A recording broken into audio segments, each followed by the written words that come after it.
바랍니다. 잠깐 참고인 먼저 좀 네네, 모시겠습니다. 맞습니다. 공혜정 대표님, 네, 좀 부탁드립니다.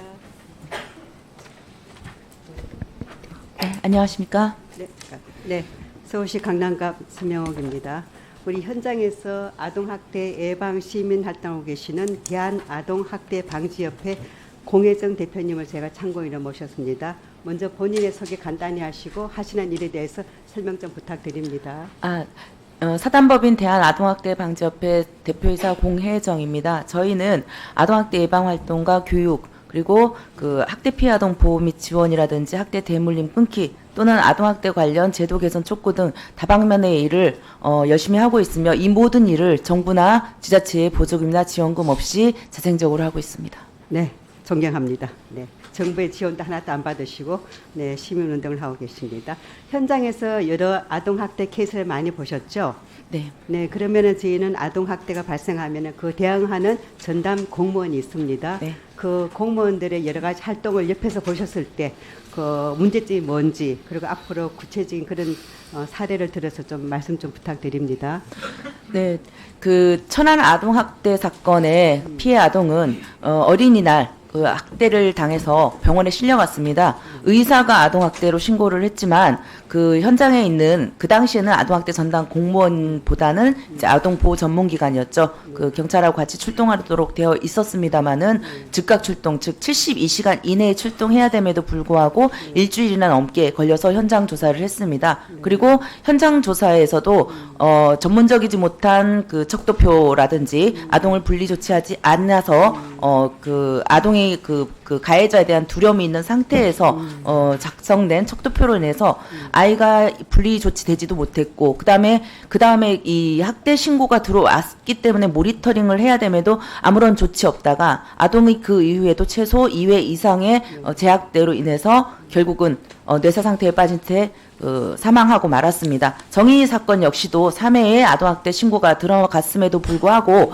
그 해당 그 기관에서는 뭐 수십 차례에 걸쳐서 모니터링을 했다라고 하지만 저희 조사에 의하면 양부 양모와 통화된 건 겨우 6회뿐이었었고 방문은 1회. 그다음에 또 나머지는 아이가 사망하기 직전에 그 소아과 진료를 동행한 것뿐이었습니다. 그럼에도 불구하고 통화가 안 됐거나 수신이 안 됐거나 아니면 안내 전화 번호를 그 전화 유선상으로 안내한 것까지도 사례라고 보고를 했습니다. 이렇게 직무에 대해서 태만하고 소홀하고 업무에도 소홀했음에도 불구하고 이 해당 직원들이 받은 징계는 거의 없었습니다. 그리고 이 부분에 대해서 아동학대 관련해서 이 현장 조사, 즉 아동의 생사의 기로를 확인할 수 있는 최전선의 이 요원들에 대해서도 지금은 이제 공무원으로 되어 있습니다만은 이들에 대한 어떤 그 직무 소홀이라든지 전문성 없음에 대한 관리 감독이 과연 지금 아동권리보장원이나 보건복지부에서 진행이 되고 있는지 상당히 궁금합니다. 이전에는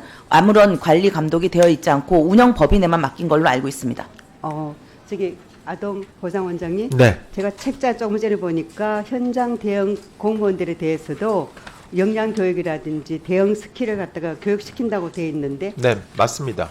그런데 지금 우리 현장에서 활동하시는 우리 공 대표의 네. 말씀은 그게 매뉴얼대로 전혀 안 되고 있다는 걸 지금 말씀. 전혀는 아니지만 일부 네. 매뉴얼대로 네. 열심히 활동하지 않는 분들도 있습니다. 네, 알겠습니다. 그러면 우리 공 대표님 보시겠어 현장에서 그럼 아동복지법상에서 어떤 부분이 개선이 필요하다고 생각하시나요? 아동복지법 이전에 아동학대 처벌법이라고 있죠. 네. 그 46조에 보면은 네. 피아동 보호 명령 제도는 법원 차원에서 명확한 형사 사건으로 처리를 하고 있습니다. 네, 맞습니다. 분리 조치를 할 때. 네. 그런데 아동복지법 제 4조에서 보면은 네. 신속하게 가정으로 돌아가도록 지원을 해야 된다라고도 되어 있습니다. 또 하나는 아동복지법 제16조의 퇴소 조치에 보면은 이 아동에 대해서 사례결정위원회에서 심의를 하고 돌려보내는 건 지자체장의 권한으로 되어 있습니다. 즉 행정복지 차원으로 처리가 되고 있습니다. 아동을 분리할 때는 형사사건으로 명확히 처리를 하면서도 아동의 퇴소라든지 아동의 원가정 복귀에 대해서는 오히려 행정복지 차원으로 접근하고 있고 처리가 되고 있는 이 일관되지 못한 것에 대해서 저희는 이 아동학대는 범죄라고 분명히 천명을 하고 있음에도 불구하고 왜 아동을 복귀시킬 때는 이것이 행정복지적으로 처리가 되고 있는지 궁금하지 않을 수 없습니다. 네, 네. 저기 우리 인구아동 정책관님, 네, 좀 잘 들으셨죠? 네, 이 부분에 대해서 어떻게 생각하시는지?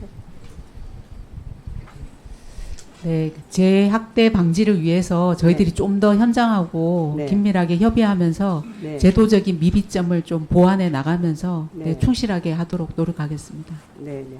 그럼 우리 공 대표님 이제 현장에서 경험이 많으시잖아요. 국가에서 지원 하나도 안 받고 계시죠?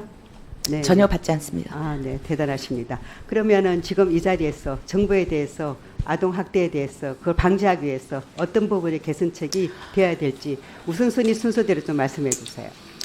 아동 학대는 아동에 의한 것이라기보다는 행위자에 의해서 그렇죠. 이루어지고 결과가 나오기 때문에 이 행위자에 대한 어떤 그 교육을 시키고 상담을 통해서 재학대가 이루어지지 않도록 하는 것이 가장 중요하다고 생각을 합니다. 네. 물론 예방에도 교육이 중요하지만 네네. 재학대가 이루어지지 않도록 하기 위해서 교육도 굉장히 중요한데요. 네. 아동을 그러니까 친자녀를 학대해서 재범 교육을 받은 사람이 있었습니다. 그분이 이제 보호 처분을 받아서 교육을 받으러 갔을 때 그 교육 담당자가 똑같은 사람인 거예요. 아. 왜냐하면 2년 정도밖에 텀이 되지 않았기 때문에요. 그래서 그 교육 담당자가 아버님 또 오셨네요. 그런데 어떡하죠? 저희가 예방 교육이 내용이 똑같아요. 이렇게 얘기를 하더랍니다. 네. 자, 초범에 대한 예방 교육과 재학대범에 대한 예방 교육은 분명히 달라야 됩니다. 그리고 맞춤 교육형으로 진행이 되어야지 이 아동학대를 예방하기 위해서는 여러 가지 시스템도 굉장히 중요하지만 사실은 결과 후에고 외양간을 고쳐봐야 소용이 없지 않습니까? 네네. 결국은 예방이 중요한데 예방에 있어서는 그 교육이 가장 중요한 기본이 된다는 것은 누구나 공감하실 것입니다. 하지만 지금 아동학대 예방 교육은 동영상 하나 던져놓고 26개 직군이 다 같이 보라고 하고 있습니다. 네. 사실은 나이와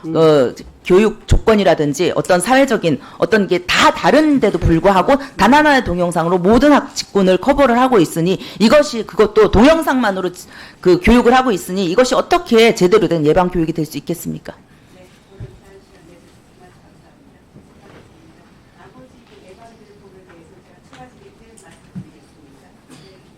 네, 공혜정 참고인에 대해서 혹시 더 신문하실 위원님 계십니까? 안 계십니까? 자, 신문하실 위원님 더 안 계시므로 공혜정 참고인은 귀가하셔도 되겠습니다. 고생하셨습니다. 예, 다음은 서영석 의원님 질의하시.